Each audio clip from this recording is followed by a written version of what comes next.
One of the hardest things for anybody to do in their life is to overcome a habitual sin. It could be a sin that is repeated over and over again, whether it's for weeks, months, years. It could be something that is addictive to a person. Whatever the case may be, when we're dealing with something that we've done over and over again and that we are always tempted to do, it is extremely challenging to overcome this thing. The gospel for today in the Chaldean church is actually directly related to this idea.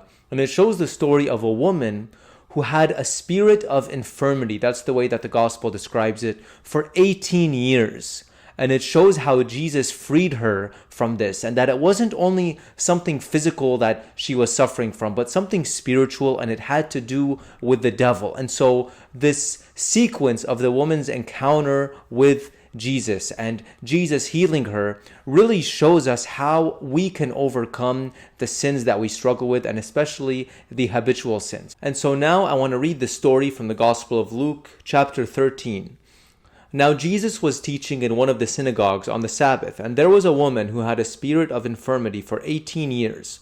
She was bent over and could not fully straighten herself. When Jesus saw her, he called her and said to her, "Woman, you are freed from your infirmity." And he laid his hands upon her, and immediately she was made straight, and she praised God. But the ruler of the synagogue, indignant because Jesus had healed on the Sabbath, said to the people, "There are 6 days on which work ought to be done. Come on those days and be healed, not on the Sabbath day." Then the Lord answered him, "You hypocrites! Does not each of you on the Sabbath untie his ox or his donkey from the manger and lead it away to water it? And ought not this woman, a daughter of Abraham, whom Satan bound for 18 years, be loosened from this bond on the Sabbath day?" As he said this, all his adversaries were put to shame, and all the people rejoiced at the glorious things that were done by him. So this woman was there at the synagogue for 18 years. And that's the one thing that we can learn from her, is that she didn't necessarily go looking specifically on that day for her healing. She had been going for 18 years.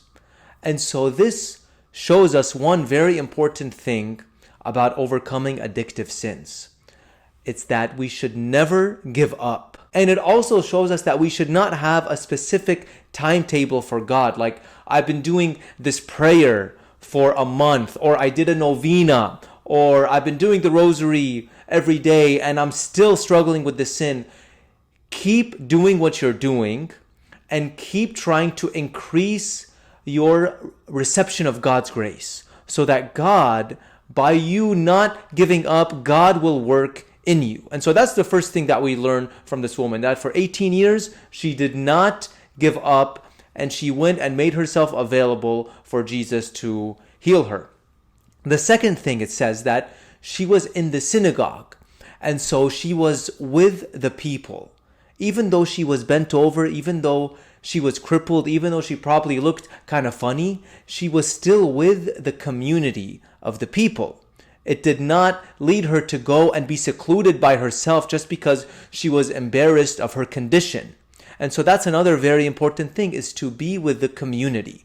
Go to church, but not only church. Although church is the most important community relationship that we could have in our lives, it's very important also to not be secluded from our family, from our friends, from those that really care about us, because they could help us just by us opening up and talking to certain people in our lives.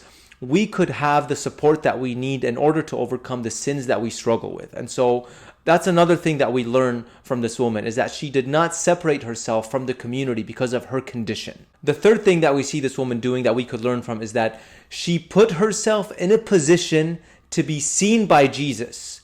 She went into the presence of Jesus. So not only did she go with the community, not only did she place herself with other people, but she placed herself in the presence of Jesus Christ, of God himself. And that is the thing that will ultimately, above all else, that is the thing that will lead us to overcoming the sins that we struggle with. Being with the Lord, being in his presence, taking advantage of the gift that he offers us in the Holy Eucharist, going to the church as much as possible, obviously, to pray, going to the church to receive his body in the Eucharist. But not only that, by praying at home, reading the Bible, praying the rosary, doing what we can to encounter Jesus, to be in his presence, so that what will happen, just like what happened with this woman, he saw her. And Jesus will see us and he will call to us, and he knows what's wrong with us. He knew what was wrong with this woman, even though she didn't tell him. He said, "This woman, does she not have a right whom Satan has bound for 18 years? And Jesus knew the root of the problem. We ourselves, we don't know the root of the problem. We think we are going through certain things. And they reveal themselves by the actions that we do and maybe by the thoughts that we have and our attitude in life. But Jesus knows what is actually wrong with us. And to say that we have things wrong with us doesn't mean that we are degrading ourselves as human beings. It means that we are understanding that fact that we are simply human beings. We are weak. We are sinners, and we cannot overcome our sinfulness without the grace of God. And this woman realized that, and Christ rewarded her for it. And then we see specifically the way that Christ describes what was wrong with this woman, and it applies also to us. And it is in response to the leader of the synagogue that told the people, "Do not come on the Sabbath to be healed. Come on another day." And then Jesus said, just because you're not allowed to do work on the Sabbath, when you have an animal that needs water, don't you untie it and let it go and drink water? And so in a similar way, Jesus relates that to our own situation, to our sinfulness. When we are sinners, it's like Satan binds us and we are unable to move. We are unable to live freely and happily. We are dehydrated. We are malnourished. We are lacking the proper nourishment that we need, that comes from the grace of God, because we have given so much into our sinfulness. So we are thirsty, we need water, but we are being held by the temptations of the devil. And only Jesus can free us. Jesus allows us to go and to drink of the water of everlasting life that only he can offer us. And so Jesus wants us to realize our sinfulness, to realize the fact that we are thirsty, but it's going to take an intellectual assent to the mysteries of God and to the mysteries of our soul, because it's not a physical reality. It's a spiritual thing that we have to realize and we have to know based on the words of Jesus and the gospel, and based on how he created us as human beings, that we have a longing for him, and that sin will always leave us unhappy, no matter what the sin is, whether it's drugs, whether it's alcohol addiction, whether it's sins of lust or addictions that have to do with that, pornography, other types of sins. Whatever sin we struggle with, we know that it leads us away from God and it ultimately makes us unhappy. Jesus wants us to not only be happy and fulfilled in heaven after this earth, but he wants us to also be fulfilled and truly free of our sinfulness and from the chains of the devil on this earth.